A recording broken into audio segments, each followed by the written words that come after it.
lidhur me rastet e shënuar për aksidentet që kanë ndodhur 3 vitet e fundit.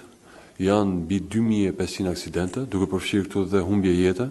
si nga përdorësit e monopatinave, po ashtu edhe nga qytetarë, këmbësorë kryesisht, duke përfshirë të moshuar, duke përfshirë këtu edhe nëna me fëmijë, dhe të mos harrojmë faktin që këto janë mjete lëvizje me një shpejtësi të caktuar, të cilat janë dhe burim aksidenti, apo edhe kanë shkaktuar drejt për drejt aksident, duke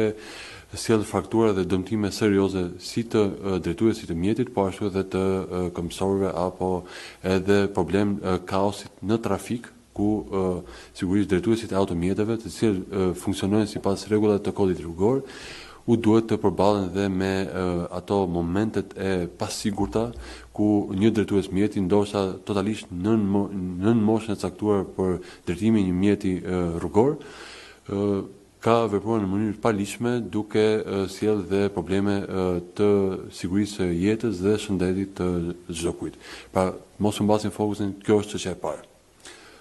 Unë kuptoj që vendimet e tilla ndonjëherë duken se duhet të marrë në balans mes të drejtës së pronës dhe gjithë elementeve që ju konsideroni, apo dhe sigurisë së jetës. Ndonjëherë mund të jenë dhe antielektorale. Megjithatë, ne nuk jemi këtu për të qenë populist, popullor,